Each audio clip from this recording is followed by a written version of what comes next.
Okay, we're back with another episode. Sorry about last time I muted because I was coughing, but then I didn't unmute. I really thought I did unmute it, but I guess not. I'm so sorry about that. But I'm hoping you guys can read so you can understand. Basically, we just did the speech. People loved it. We ate, had a good time, and let's just see what happens next. I really don't know what to expect. Laughing and talking and eating and having the best time in the world.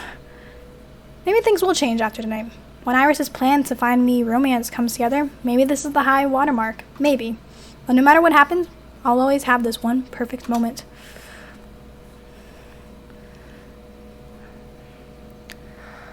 Afternoon slides in as the gang migrates from sandy shores to bustling boardwalks. Once you've had your fill of seaweed in your trousers, it's time to take a walk down the boardwalk and indulge in any number of side activities. No need to change out of your swim gear either, unless you're going deeper into the beach town. You can just skip back and work between the sands and the boardwalk. This is where the real action happens. Shops, restaurants, and of course, arcades. Soon enough, the group's splitting up to go try to do as much as possible. I've got time to tag along with some of them. Who to hang out with? Naomi and Teo. God, we gotta talk to Percy too. Let's look at the score again. Just to remember. Okay. Out of the corner of my eye, I see Teo and Naomi sneak into one of the shops on the boardwalk called the Sandy Bar, with little iconic saltwater taffy icons on each side. Saltwater taffy, a staple of coastal life and commerce. On any given boardwalk, you're within splitting distance of at least 3 candy shops loaded with tasty treats. But more importantly, why are these two acting so childish about the whole thing? Like 2 kids in a candy store? I need to find out exactly what's going on, and more importantly, I need to see if they have any of those gummy sharks in there too. As I peer into the building, my senses are overwhelmed by sweet. My teeth practically hurt from all the surrounding sugar. Covering the walls are assorted containers holding various types of candies, a rainbow of colors and confectionaries, filled to the brim with saltwater taffy and covered in chocolates. Not only do I take note of the delectable candy, but I also notice all the kitties running around. I can't help but be reminded of the Funplex. Same atmosphere, just fewer games. I look over to the person behind the counter and give them a nod of understanding. I feel you, noble cashier, in your quest to maintain peace and order. Naomi and Teo recognize me and wave me over. Over here, Z. Come help us decide on what to get. I comply and go over toward them. Naomi is huddled over a table and is filling her arms with various desserts. I want one of these, and 2 of these, and a handful of this one. Oh, what's that over there? Candied apples? I have to get one of those too. This is the best part about going to the beach. Look at how many different candies there are. I could just devour them all. Now, I pegged Naomi as having a sweet tooth, but Teo, with all his dancing, I would have guessed him to stick to healthier diet. But this trip is a vacation for all of us. So maybe he's spoiling himself? So what do you think of the place? Who, me? Oh, I've been here before, quite a few times. It's the most popular candy shop store on the boardwalk. My family and I would always stop by right before our long drive home. After a long day of swimming, walking, and fun in the sun, a maximum sugar overdrive was a perfect way to end the day. They gave me a fistful of dollars and cut me loose in here.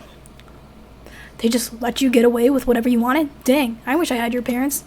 Cute. I could just see a young Z running around and around. Oh, I'm so sorry. My bad. Running around and stuffing candy into her face. I'm not gonna lie, I was a cute kid. Not so cute when overdosed on sweets, though. I was a cute kid.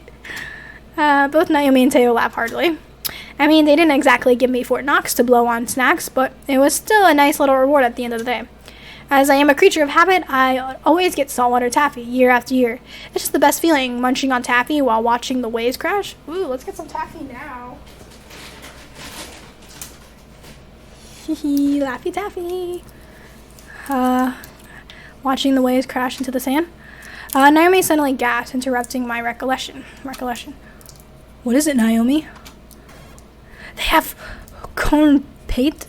I don't know what that is. We're gonna do a Google search here.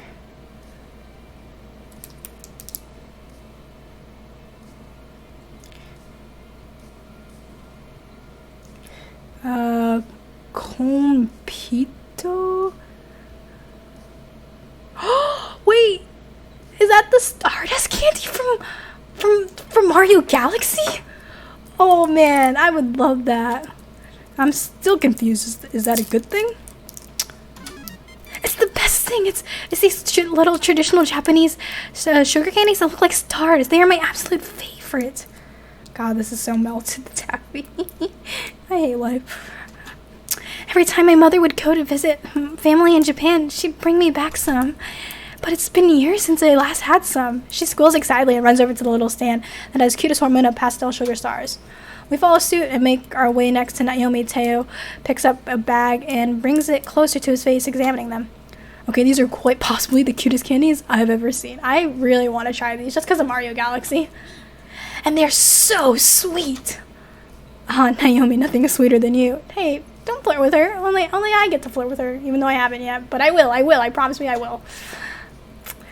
And that's a fact. Oh, she's blushing. But she'll blush for me soon enough. No, I can't even compete. He's That's not entirely true. I have to agree with Teo. Oh, we going in on this. No one has brought me more impromptu lunches at work than you do. Thank you, but these candies are still the sweetest. She's so cute. You both should taste these, by the way. I just know you'll love them as much as I do. Teo and I agree with a nod and turn around happily with an armful of candy and treats. Like a dragon with her hoard, she heads towards the register when a kid runs smack into her. Oh no, she's gonna drop all the candy. Is she gonna have to pay for all that? That would suck. Screw that kid. And a colorful explosion, candy spills everywhere, and Naomi falls over backwards. Do we catch her? I instantly go in to help Naomi, but out of the corner of my eye, I see the kid who bumps into her, swiping candies off the floor. Pocket. Screw you, kid. Hey!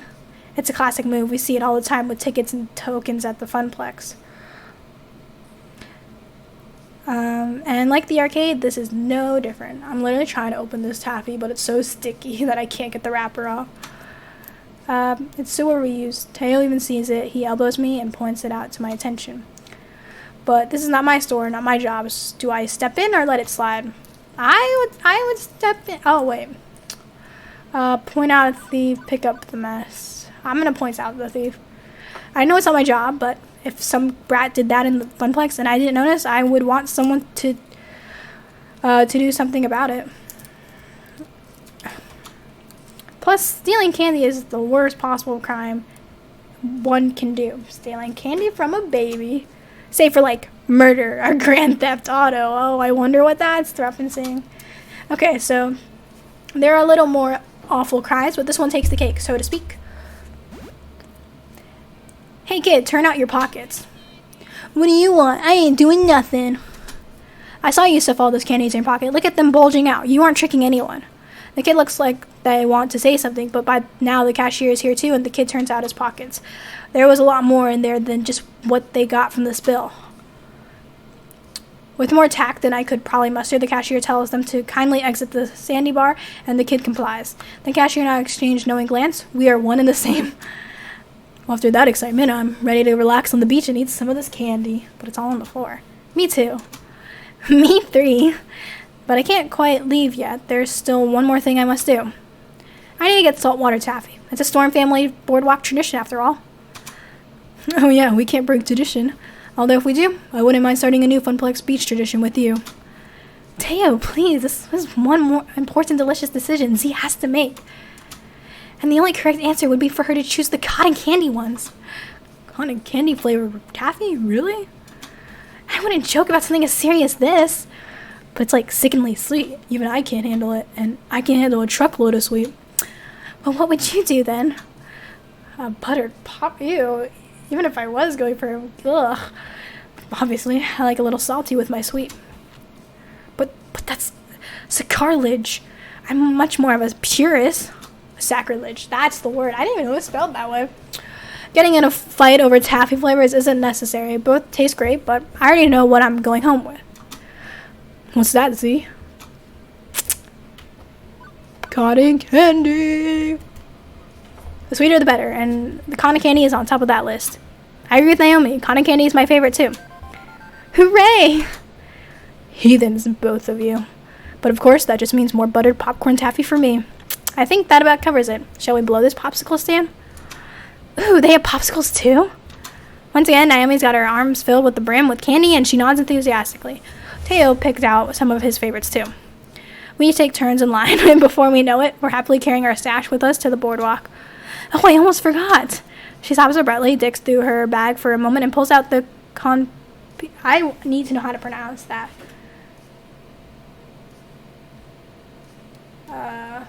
Pronunciation, yep. How to pronounce it?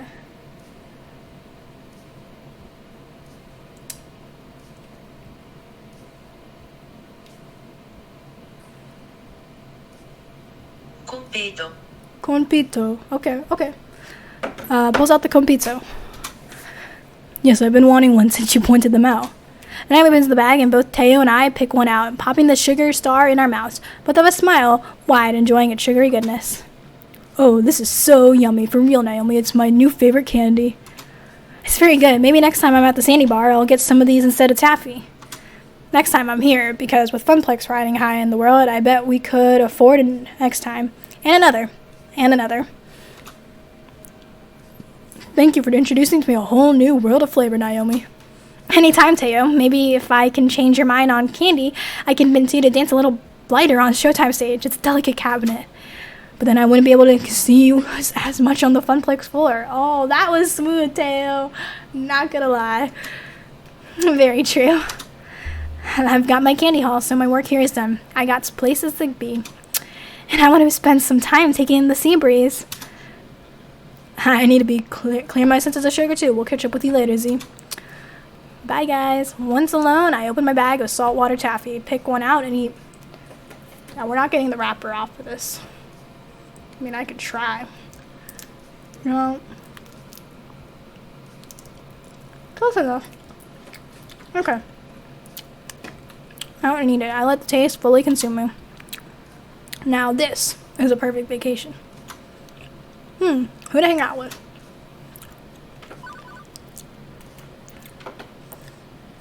I apologize in advance for what I'm going to do to Percy's voice.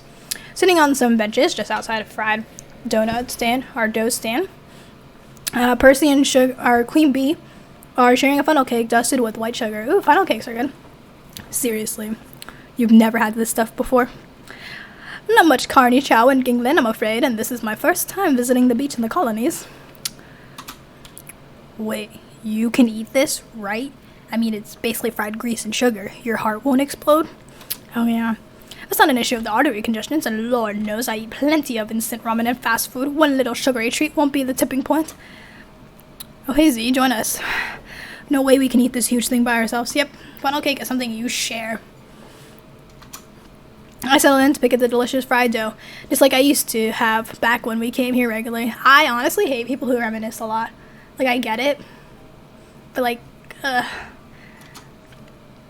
So Percy and I were talking shopping, and even if you aren't a programmer, maybe you got some valuable input, you know? See, our Moopyaholic buddy here doesn't believe in being a full-time professional gamer. He honestly should be. He has that. I mean, who cares? Like, you're financially stable. It's not that I don't believe in it, I just don't see it as a stable occupation for a young person to undertake. If you're entirely reliant on the wavering loyalty of corporate sponsors and streaming subscribers alongside any prize money, you may not be winning well. But you are rich. You are stinking rich. You are okay. I suppose I'm just too risk-averse to walk that path. I prefer a sound investment. Whereas I love risk. No risk, no reward. How are we doing on risk? Let's check that out. Risk is our third highest thing, so that's pretty good. Fix the mouse. Okay. Yeah, at any point, it would all come crashing down, and I end up living with my parents' basements again. But I love to fight for my future. Just like Z. She was an unemployed bum before finding the Funplex, so nowhere to go but up. Hey, now. It's not like I was living under a bridge. Opportunity knocked, and I answered. I wasn't exactly calling a cardboard box home, and selling matches to passing strangers survived the cold, cold winter. I was between jobs, sure, but I could have taken another opportunity, including one at Juniper's office for that matter. And you didn't? You chose the Funplex? Maybe the Funplex chose you, but look, that's not the point. I'm not saying that path's for everyone, abandoning the safer road in favor of the wild one. It takes a certain mindset to make that work. But I promise you that those of us willing to make that leap are having a more rewarding life as a result. Satisfying, not rewarding. Being a school teacher is satisfying, but sadly society does not reward its due. Many satisfying paths in life are also fraught with disaster due to this. It's a survivorship bias. People see rock stars and football heroes and think they can make it big too, but those success stories are a percent of a percent of a percent. And what happens later in life to the sport heroes who abandon all other paths? What skills do you fall back on when your window closes? You succeeded so far, Queen Bee, but remember, not too long ago, you were terrified of being drummed out of your team and tossed on the streets. I wouldn't say terrified. It was more like a mild reluctance at best. Couldn't you pursue dominance in your game of choice without making it your entire existence? I don't really play Moopy all day. I trade stocks in my off hours. Why not consider a day job, with your gameplay occupied the remaining hours? No, how Fist of Discomforts takes absolute dedication. I can't be at the top of my game at the top of the game if I'm also flipping burgers or filing paperwork. Percy, competitive level play requires intense training. You can't get around the time investment, but you can make it pay double. That's where streaming comes in. Whenever I'm training, I'm streaming. Subs and donations to make my money while my skills go up, up, up. It's a win-win. I suppose I can see the need for time investment, yes, but it's not like streaming revenues are stable either. Perhaps C can help settle this question. What do you think? Is it better to wholly devote your life to a risky proposition in search of happiness, or to hedge your bets and find balance? Queen Bee's right. No risk, no reward. Percy's right. Take chances, but carefully. I've got no idea. In reality, I'd be with Percy. But in this reality, I'm with Queen Bee because I want to be with Queen Bee. I think Queen Bee's right. If you want to really devote yourself to something, no matter the risk, you have to go all in. Right, Percy, you're still young, you know. Have you got time to do something risky and wild? Make it happen. If I had time, I suppose. Oh man, sorry, Purpur. I didn't mean to imply. No, it's quite all right, both of you. I see where you're coming from in your situation, taking chances for a brighter future. I suppose you're braver than I, and that's admirable. Exactly, go for the gold. With the 4 heavenly kings behind me and the funplex keeping me going, I'm headed for the top. Risky, yeah, but this is what I want. I choose this. Wow, her name works out for that, actually. I just realized. And we'll be right here, every step of the way. With the neglectful funnel cake cooling off, the 3 of us focus on putting away our sugary rewards after that. We're each walking different paths, but I can't say any of us are willing to settle for anything less than our dreams in the long run. Who to hang out with? Juniper and Francine. Juniper and Francine are looking at a little map of the boardwalk. It highlights all the shops, cafes, and art galleries along the route. I overheard them discussing it earlier. Oh, actually, we should end it here. My bad. Sorry. See you guys next time. Maybe it'll be the end. Maybe it won't. I really have no idea. But, see ya.